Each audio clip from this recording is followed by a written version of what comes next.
Madame, mademoiselle, monsieur, bienvenue à Metro News. Voici les principaux titres qui seront développés aujourd'hui. Les syndicats ouvriers du secteur textile annoncent une trêve dans leur mouvement de protestation visant à réclamer 800 gourdes comme salaire minimum. Les usines du parc industriel de la Sonapi ont fonctionné normalement ce mardi. Retirer un passeport demeure toujours un exercice difficile, malgré la mise en place par le gouvernement de plusieurs centres pilotes de réception et de livraison de documents d'identité. Metro News vous est apporté par HeyTrack. HeyTrack vous invite à gagner des cadeaux avec l'huile moteur mobile Delvac. Grattez l'étiquette jaune, découvrez votre code, envoyez-le au 81 10, réclamez votre prime au bureau mobile. L'huile mobile Delvac est représentée en Haïti par HeyTrack.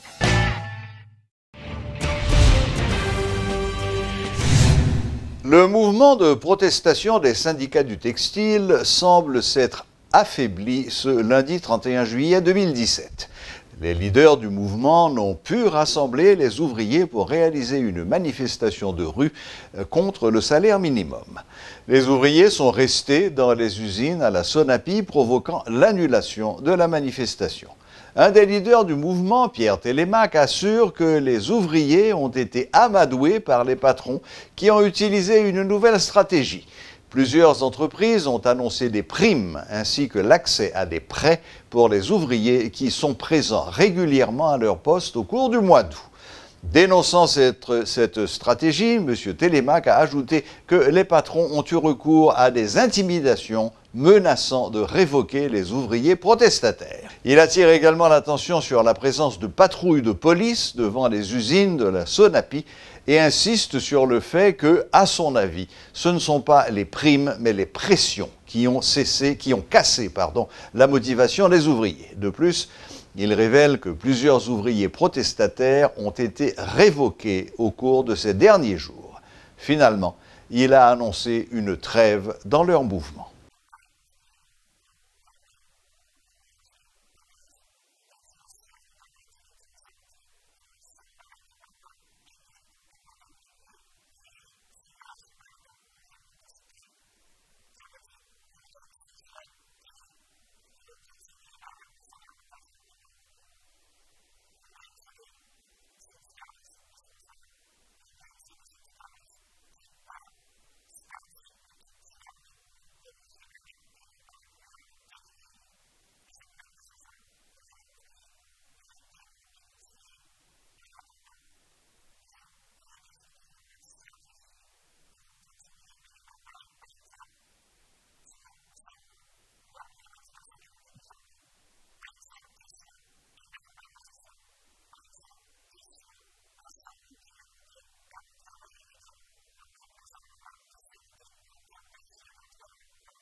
Les avis sont partagés au parc industriel de la Sonapi en ce qui concerne la poursuite ou non de la mobilisation pour exiger 800 gourdes de salaire minimum.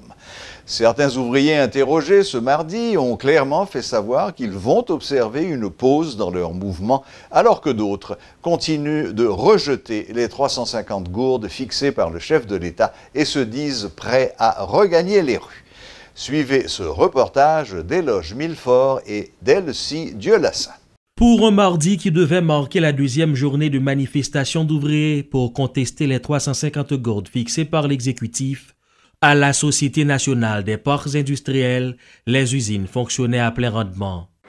24 heures après l'échec de la première journée, les organisateurs se rétractent et travaillent sur de nouvelles stratégies, ont-ils laissé entendre. Entre-temps, parmi les ouvriers, l'opportunité de poursuivre la mobilisation fait débat. Rencontrés à travers les allées de la Sonapi, Jeanne, Marie-Jo et Denise reviennent de la pause. Interrogées séparément sur le sujet, ces ouvrières se sont voulues modérer.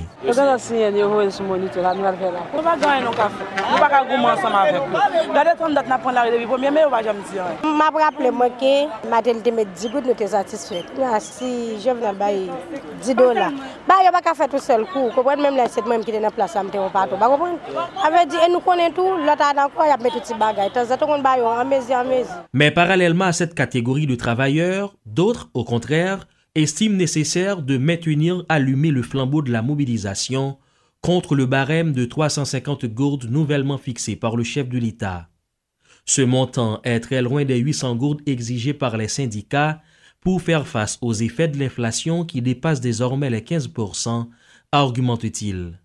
Ces derniers dénoncent par ailleurs le patronat qui se serait servi de la police pour empêcher les ouvriers de manifester.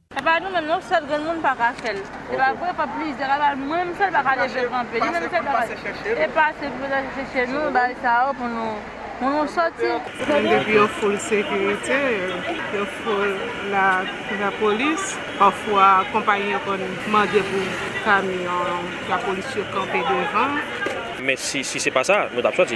Évidemment. À compter de ce mardi 1er août, le salaire minimum de 350 gourdes entre en vigueur pour les ouvriers des usines de la sous-traitance pour une journée de 8 heures de travail. La semaine de mobilisation annoncée par le secteur syndical a été avortée, vu que la plupart des travailleurs ne répondaient pas à l'appel. Ainsi, d'une mobilisation sans répit, désormais les syndicalistes passent à la trêve.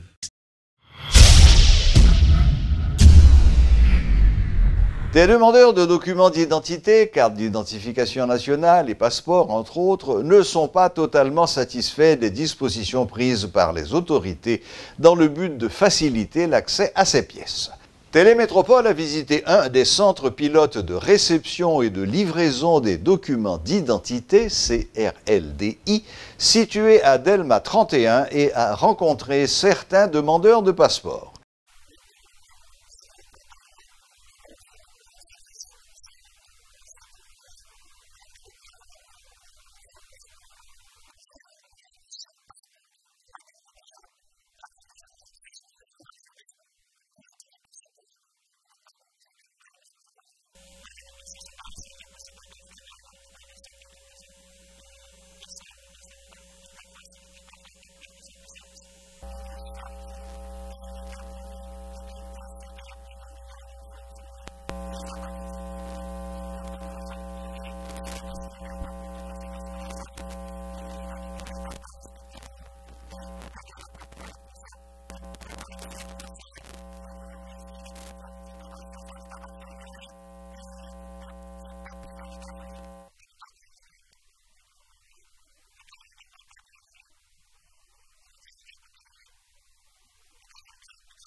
La Direction centrale de la police routière, DCPR, procédera sous peu au déploiement de plusieurs agents sur différentes routes nationales en vue de contrôler la circulation des véhicules.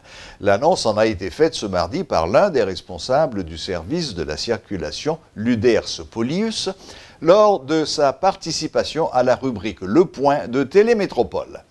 Reconnaissant que l'excès de vitesse est l'une des causes des accidents de la circulation à répétition, la DCPR entend par cette nouvelle mesure annoncée résoudre ce problème. C'est une raison tout où la direction de circulation prend des dispositions pour empêcher camionnettes 4 roues faire et route nationale, alors faire longue distance par exemple. Si nous avons Port-au-Prince qui a à peu près 178 km, et nous avons une série de petites camionnettes qui prennent mal plaisir, charger mon Port-au-Prince pour aller. Donc nous pensons que ça c'est un suicide. Et les gens ont une petite camionnette 4 roues et qui gagne environ 2000 cc de puissance et qui gagne 4 cylindres, qui presque 16 personnes là-dedans, qui a fait vitesse pour entrer au caille, pour entrer pour retourner. Donc les machines ça fait accident, pas de monde là-dedans qui sauve.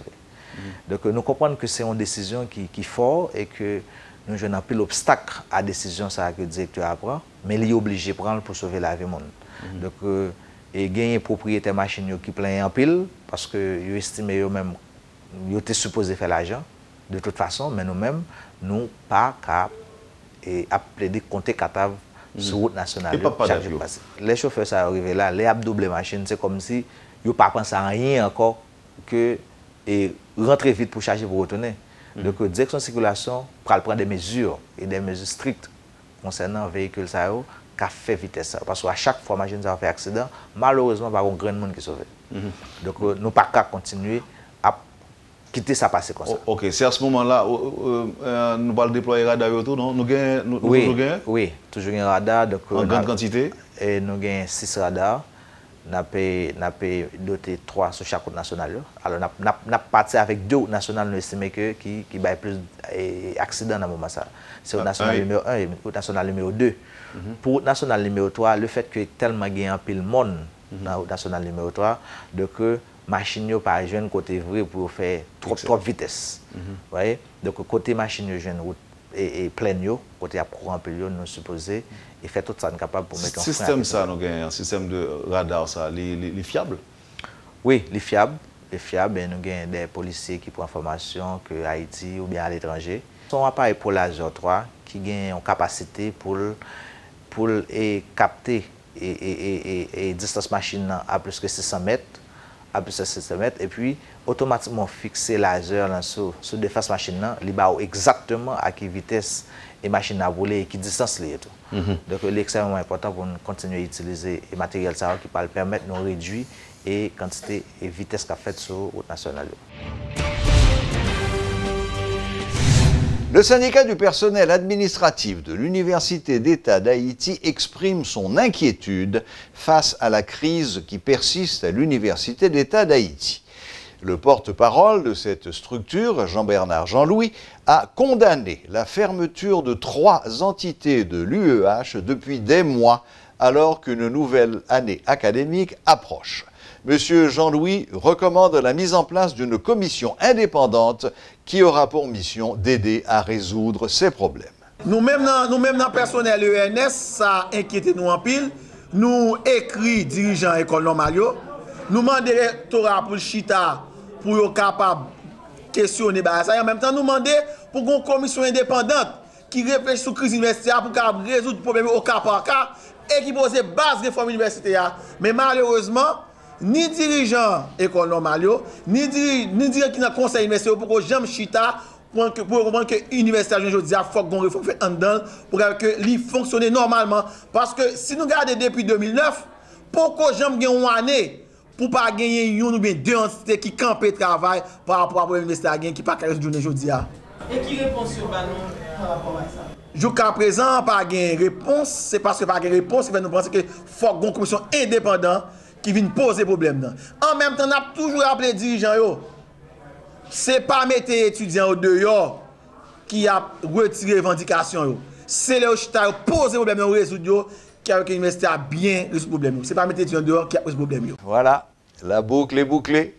Merci de votre fidélité et à la prochaine, même heure, même chaîne.